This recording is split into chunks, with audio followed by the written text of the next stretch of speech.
स्थिती बघितली तर missing link, Mumbai Pune express highway, जुना हायवे सगळं बंद झालेलं आहे.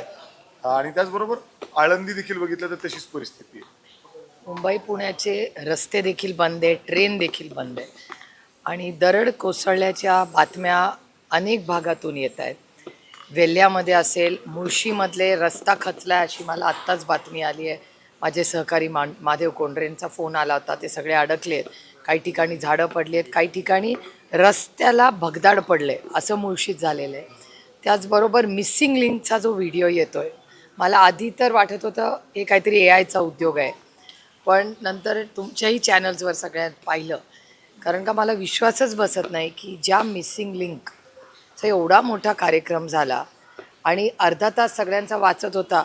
शेवटी आम्हीही सगळ्यांनी त्याचं कौतुक केलं की अरे वा, सगळ्यांचा वेळ वाचतोय, चांगली कॉस्टमध्ये पडूया नको, कारण का तो एक वेगळा विषय आहे. कारण का जेवढा निधी त्याच्यात टाकला आहे आणि त्याच्यातून जो आउटकम आहे त्याच्यात मिसमॅच आहे. पण चला ठीक आहे, आता सगळ्यांची सोय झाली, त्याच्याबद्दल आम्ही सरकारला शुभेच्छा दिल्या. पण ज्या पद्धतीने मिसिंग लिंकचे व्हिडिओ येत आहेत हे अतिशय चिंताजनक आहे. त्याचबरोबर हा एकटा नाही, मुंबईमध्ये अनेक वसई, विरार, भांडूप सगळ्याच भागांमध्ये सातत्याने इन्फ्राचे प्रोजेक्ट्स चालले. तिथे झाडं पडत आहेत. मानखुर्दला 6 लोकांचा मृत्यू झालेला आहे. म्हणजे नक्की महाराष्ट्रात काय चाललेलं आहे. पाऊस अनेक वेळा झाला, एवढा पाऊस आधीही झालेला आहे, पण एवढं नुकसान आणि हानी ही कदाचित पहिल्यांदाच बघायला मिळते आणि अतिशय चिंताजनक आहे. कारण मुख्यमंत्री म्हणले ड्युरेबिलिटी चेक करण्यासाठी 2 खड्डे पडले आणि दुसऱ्या दिवशी तिथला स्लॅब कोसळतोय. उद्घाटनाची घाई झाली का? तुम्ही त्या सगळ्या उद्घाटनाच्या आलिशान कार्यक्रमामध्ये अडकला होतात वाहतूक कोंडीत? नाही, मला असं वाटतं तातडीने एकतर महाराष्ट्राच्या माननीय मुख्यमंत्र्यांनी तातडीने एक इमर्जन्सी डिक्लेअर करावी, आढावा या सगळ्या इन्फ्राचा घ्यावा आणि महाराष्ट्राला काय सत्य आहे हे महाराष्ट्राच्या माननीय मुख्यमंत्र्यांनी स्टेटमेंट करणं अतिशय गरजेचं आहे. मी सगळ्यांना आवाहन करते, विनंती करते की जेवढा प्रवास टाळता येईल तेवढा टाळला पाहिजे. पण माझी मागणी आहे की या सगळ्या इन्फ्रास्ट्रक्चरची पारदर्शक इन्क्वायरी झाली पाहिजे.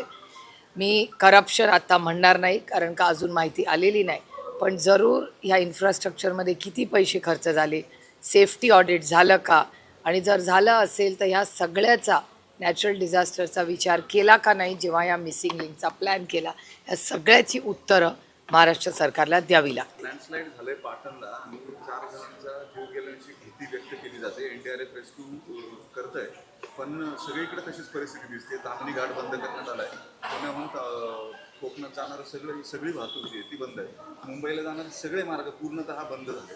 तुम्ही हे कशाचं द्योतक समजताय? नॅचरल कॅलॅमिटी जरी असली तरी पर्यायी मार्ग नसणं किंवा हेल्पलेस होणं नागरिकांनी मोठी नाराजी व्यक्त करतायत सगळे नागरिक. रेल्वे स्टेशन्सला अडकून पडलेले, SD स्टँडला अडकून पडले. नाराजी तर रास्तच आहे, पण सुरक्षिततेबद्दल कोण विचार करत आहे? एवढे मोठे इन्फ्रास्ट्रक्चर प्रोजेक्ट्स हे सरकार करतं आहे. सातत्याने इन्फ्राचं आमचं सरकार आहे सांगणारं हे सरकार, त्याच्यात जर सुरक्षितता किंवा पर्यावरणाचा विचार नसेल तर उपयोग काय आहे? एक पाऊस पडला आहे आणि पूर्णपणे महाराष्ट्र पॅरलाइज झालेला आहे अशी परिस्थिती सगळ्या चॅनल्सच्या माहितीवरनं आपल्याला दिसते. आज तुम्ही पुण्याच्या स्टेशनला जा, SD स्टँडला जा, शाळा बंद आहे, कॉलेज बंद आहे, हे मी समजू शकते, पण कनेक्टिव्हिटी पुणे आणि मुंबई ही एवढी महत्त्वाची शहरं आहेत, त्याच्यात कनेक्टिव्हिटी बंद होणं हे धक्कादायक आहे. म्हणजे पुण्या मुंबईमध्ये सेशन चालू आहे, सेशनला आमदार पण आज पोचणार आहेत का नाही देवालाच ठाऊक. आणि जर आमदार निघाले नसतील तर माझी त्यांना विनंती आहे, जाऊ नका, घेऊ नका. पण जर आमदार, खासदार, लोकप्रतिनिधी विधानभवनला पोचू शकत नसतील, तुम्ही विचार करा, एखादी इमर्जन्सी असेल, एखादा डॉक्टर असेल, कुणाची फ्लाईट असेल, कुणाच्या शिक्षणाची कामं असतील, एवढी कामं असतात, त्याच्यासाठी कोणी मुंबई पुणे प्रवास करू शकत नाही. आणि मुंबई पुणे प्रवास करण्यासाठी 3 रस्ते, एक रस्ता नाही आहे, 3 रस्ते.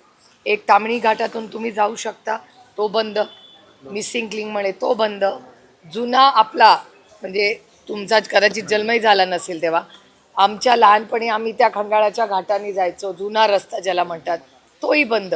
मग सगळेच रस्ते बंद झाले असतील तर ह्या सगळ्याचं ऑडिट व्हायला नको की एवढे इन्फ्रास्ट्रक्चर प्रोजेक्ट्स करताना पर्यावरणाचा विचारच या सरकारने केलेला नाही आहे. आणि सगळ्याचे कॉस्ट एस्किलेशन्स आहेत. नुसता इन्फ्राचा इश्यू नाही आहे. प्रत्येक आजपर्यंत ह्या केलेल्या सरकारच्या प्रत्येक प्रोजेक्टचं कॉस्ट एस्केलेशन झालेलं आहे.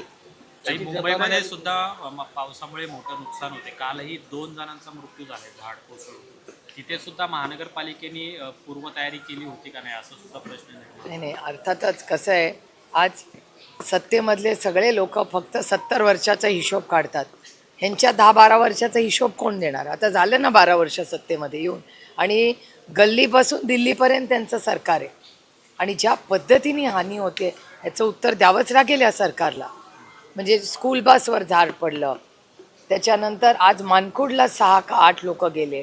कोण आहे याला जबाबदार? ऑडिट का होत नाही वर्षभर? कॉर्पोरेशन्स काय करतायत? पक्ष फोडा, घरं फोडा. आणि ज्या पद्धतीने आज विरोधी पक्ष फोडण्याचं पाप सातत्याने होतं आहे, ह्याच्यासाठी या सरकारला वेळ असतो. पण सर्वसामान्य मायबाप जनता, ज्या जनतेने ह्यांना सो कॉल्ड मतदान केलं असं ते म्हणतात, मग त्यांच्यासाठी हे सरकार कधी उपलब्ध असतं? याच पालिकेत आलेला पुण्यात सुद्धा 97 ठिकाणी झाडं पडलेली आहेत. खरं तर हे सगळे जुने झाडं आहेत, मुख्य शहरातले आहेत. त्याचं सर्वेक्षण होणं गरजेचं होतं. पालिका नुसतं सर्वेक्षण नाही, अनेक ठिकाणी रस्त्याचं रुंदीकरण झालेलं आहे, त्याच्यामुळे अनेक ठिकाणी झाडं पडलेली आहेत. तर जेव्हा तुम्ही रुंदीकरण करता तेव्हा झाडांचं प्लॅनिंग नाही का होत? हा पण एक मोठा प्रश्नच आहे ना. म्हणजे ह्यांचं जे प्लॅनिंग आहे, ह्यांचं इन्फ्रास्ट्रक्चर म्हणजे कॉन्ट्रॅक्टरांची लाड, आणि सातत्याने त्यांच्या इलेक्शनचं काढणे, अशीच परिस्थिती किंवा भावना सामान्य माणसात येत आहे. तुम्ही सगळं चेक करा, हीच भावना ते वर्तमानपत्रात आज तर काही बातम्या नाही आलेल्या, पण सोशल मीडियावर सगळीकडे एवढीच चर्चा आहे. काही रोहितदादा सातत्याने आंदोलन करतायत, सरकारच्या विरोधामध्ये रस्त्यावर आहेत. 2 दिवसापूर्वी त्यांनी एक ट्विट केलेलं आहे की माझ्यावर आता पुन्हा एकदा कारवाई होऊ शकते अशा पद्धतीने. त्यांच्याशी काही चर्चा झाली किंवा काय असू शकतं आणि पुन्हा तेच ईडी हे ते सुरू होईल? आम्हाला आईस म्हणजे इन्कम टॅक्स, CBI आणि ED विरोधी पक्षात असला की हे होतेच. आणि तुम्ही त्यांच्यामध्ये गेला की ते वॉशिंग मशीन होतं, आता डेटाच आहे ना. तर ही जुनी गोष्ट झाली या देशात. विरोधी पक्षात असला तर आईस, आणि सत्ताधारीत असल्या तर त्याला सौखून माफ. ते वास्तव आहे दुर्दैवाने या देशाचं. राम मंदिरावरून शिवसेनेने आंदोलन सुरू केलेली आहे. तुम्ही काही करणार असता? उद्धव ठाकरे अयोध्येला जाणार. एक तर कालच खरं तर गेला 1 आठवडा निलेश लंकेंची इच्छा आहे अयोध्येला जाऊन तिथे आंदोलन करायचं, पण आता तिथे परवानगी देत नाही. जे जात आहेत खासदार किंवा आंदोलन करण्यासाठी, त्यांना तिकडून काढलं जातं आहे अशी माहिती सगळ्या आम्हाला तिथल्या स्थानिक आमचे जे समाजवादी आणि काँग्रेसचे सगळे आमचे जे मित्रपक्ष आहेत त्यांच्याशी जेव्हा आम्ही बोलणी केली. एक तर दुर्दैवी गोष्ट आहे की अयोध्या टू उज्जैन ही आमच्यासाठी आस्थेची, श्रद्धेच्या जागा आहेत, आणि दोन्ही ठिकाणी एवढा मोठा भ्रष्टाचार झालेला आहे हे वास्तव चॅनल आणि वर्तमानपत्र सातत्याने करत आहे. म्हणजे आता तुम्ही विचार, राम मंदिर याच्याबद्दल भारतीय जनता पक्षाने एवढा मोठा लढा उभा केला, आणि त्या काळातले म्हणजे आज मला आवर्जून अरुण जेटली, सुषमा स्वराज, यशवंत सिन्हा, अटलजी, माननीय अडवाणीजी या सगळ्यांनी केवढा संघर्ष केला हे करण्यासाठी. आणि आज त्याच भारतीय जनता पक्षात आज निर्णय प्रक्रियेत ते कुठलेच नेते नाहीत. म्हणजे आपण पुण्यात आहोत, आपले प्रकाश जावडेकर साहेब बघा, किती नेत्यांची नावं घेऊ मी. आज ती सगळी पिढी ज्यांनी राम मंदिर व्हावं आणि अयोध्या ते उज्जैन या दोन्ही बाजूसाठी ताकदीने एवढा मोठा संघर्ष केला, आज त्यांना काय वाटत असेल? ज्या एवढा त्यांचं उभं आयुष्य विरोधी पक्षात असले तरी एवढा संघर्ष केला, राम मंदिर बांधलं, आणि त्या रामाच्या मंदिरात जर आज भ्रष्टाचार होत असेल ते किती दुर्दैवी आहे मला सांगा.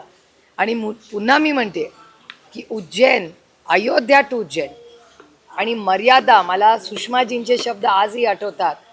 त्या प्रभू श्रीराम कधी नाही म्हणायच्या, त्या म्हणायच्या मर्यादा पुरुषोत्तम राम. मला अजून सुषमाजींचे शब्द ऐकतात. म्हणजे सुषमाजींनी आमच्यावर संस्कार केले, जरी विरोधी पक्षात आम्ही एकामेकाच्या असलो तरी आम्हाला सांगायचे सुषमाजी की सुप्रिया हे मर्यादा पुरुषोत्तम राम आहे. आता मला सांगा कुठली मर्यादा या सरकारने ठेवली? जर त्याच रामाच्या मंदिरात ज्याच्यासाठी उभं आयुष्य अडवाणीजी, अटलजी आणि सगळ्यांनी केलं, त्याच रामाच्या मंदिरात भ्रष्टाचार होतोय.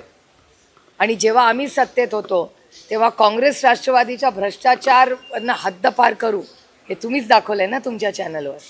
त्याचं तर काहीच झालं नाही.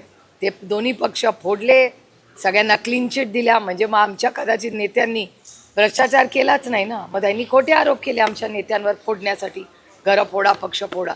आणि त्याच मर्यादा पुरुषोत्तम रामाच्या मंदिरात आज भ्रष्टाचार होतोय. हे दुर्दैवी आहे आणि ह्याच्या विरोधात, कारण का आमच्या श्रद्धेचं स्थान आहे, आम्ही हे सहन करणार नाही.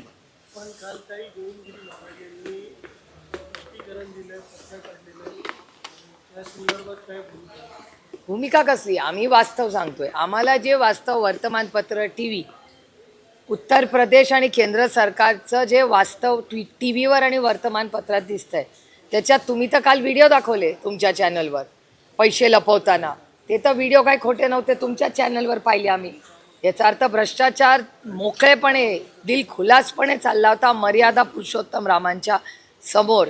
हे किती दुर्दैवी आहे. आणि मला विचाराल तर म्हणजे मला आश्चर्य वाटते की आमच्या श्रद्धेच्या स्थानामध्ये एवढा भ्रष्टाचार. चिची, याच्यासाठी नाही हो अटलजींनी आणि अडवाणीजींनी एवढा संघर्ष केला. गोविंदगिरी महाराज जे आहेत ते मंदिर उद्घाटनावेळी याचं श्रेय घेत होते. मात्र कालच्या त्यांच्या स्पष्टीकरणात ते असं म्हणतात की मी नामधारी कोषाध्यक्ष आहे, माझ्याकडे याचा कुठला हिशोब नाही, मी प्रवासात असतो, मी प्रवचन करत असतो. याचं उत्तर सगळ्यांना उत्तर प्रदेशमध्ये जे जे कोणी त्या प्रशासनात आहेत त्यांना ह्याचं उत्तर द्यावं लागेल.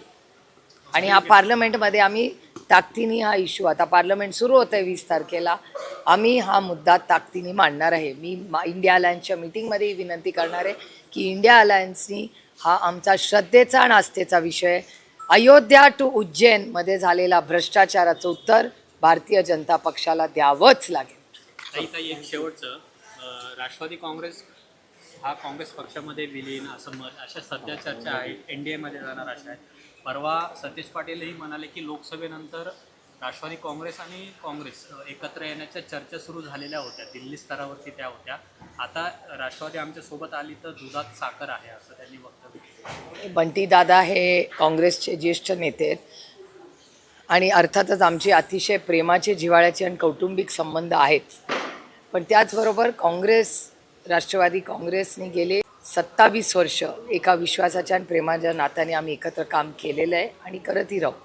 आणि बाकीच्या ज्या चर्चा मी वर्तमानपत्रात किंवा चॅनल्सवर ऐकते किंवा वाचते त्या माझ्यापर्यंत आलेल्या नाही आहेत.